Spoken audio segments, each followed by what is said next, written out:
What does it feel like to live from the heart? Kia ora, Catrin here from Inspire New Beginnings and 2 Points, 1 Smile. Lots of people are saying or talking about living from the heart, but what does it actually feel like and how do you do that? The more we think about it, or I think about it, the more I understand living from the heart really means that when I'm doing stuff, I'm connected. I'm connected with everything there is, and I'm connected with who I really am. I think the majority of us, including myself, for most of the time, are living our lives on autopilot, from learned behavior, from expectations our parents had, from cultural rules and regulations. And no matter how conscious we already are, the subconscious part is so incredibly strong that even myself, when I'm doing regular work with two-pointing, every now and then realize this was not a decision I made from the heart. This was a decision, or this was an action I did based on my previous behavior patterns. And in general, if these behavior patterns are having a good outcome for you, there's nothing wrong with them. However, most of the time, when we only do live our personal existing right now life from things that we've learned, that somebody taught us, and that is not coming from our heart, a lot of the time we are not connecting with our true self, with our soul, or with our heart, whatever you want to call it. And how do we feel that? Well, we feel that by being tired a lot, by being angry, by complaining a lot, or by seeing in our mind, so-called outside world, often the negative, the bad, the ugly, instead of the beauty, the joy, the warmth that comes when we live from the heart. And why is that? It's because what we are sending out, we are being reflected back. I always come back to that part. And when I experience stuff like that, I have to remind myself again and again, what am I sending out right now, currently, is what I am being reflected back at. And especially when I'm not living from the heart. The heart is not just our love, but it's our power center. It's our true essence. And it is connected with everything there is on a loving frequency. When we live from that place, we are attracting other like-minded people and animals and beings. And when we are living from learned behavior patterns that served us when we were young, for example, some that protected us or some that created anger within us. And at that point, when we learned them, they served a purpose.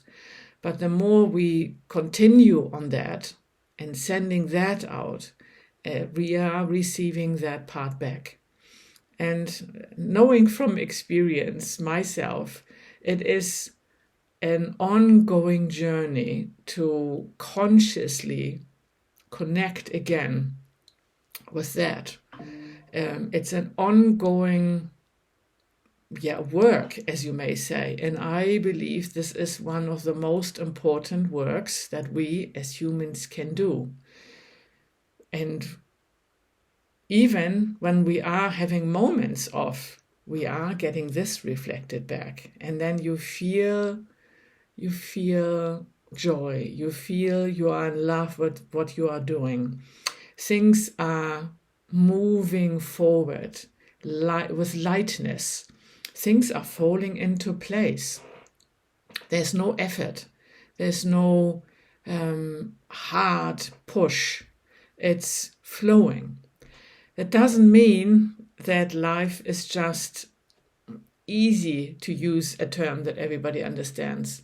Sometimes when we are living from this place, this is sometimes even harder on some level because a lot of people around us don't understand it. And in order to move from this to this, if you are constantly working from your old behavior patterns, and let's use my example. Initially, my behavior pattern was I felt I had to be strong and to protect myself, my family, everything around me. And I had to fight the whole time against authority figures. And I continued that and continued that and continued that. Made me feel tired and burned out and not enjoying life whatsoever. And when I started moving with my two-pointing work from that to this, obviously the transition was challenging, and also challenging for some of the people around me, because I was on this frequency and suddenly I was on another one. And a lot of people were falling away.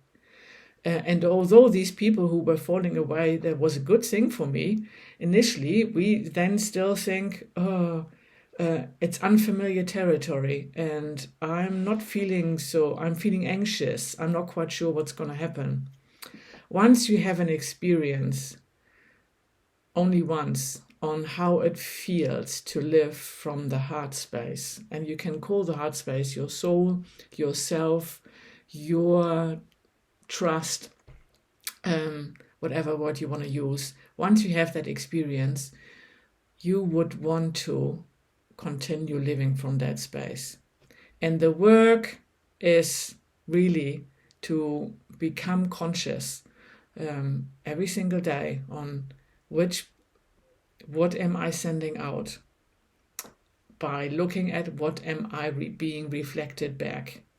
And it doesn't necessarily always happen like in an instant, but sometimes it does.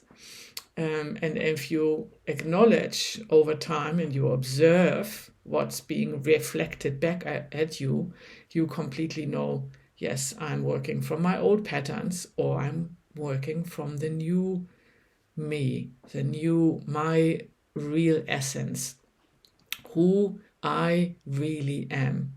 And who we all really are is a spiritual being having a physical experience here. And we all are heart, or unconditional love, or light. And we are here because we want to experience joy and giving and receiving in this physical body. So I encourage you, have a look for the next couple of days of what is being reflected back at you by your so-called outside world. And then you can decide, are you living and sending out your old programs, your limiting belief patterns, or are you living from this? If you would like to connect with this and find a way to do this, just contact me, because my next course is coming up in April. For now, I wish you, from my heart to your heart, a beautiful day and a beautiful reflection. Bye for now.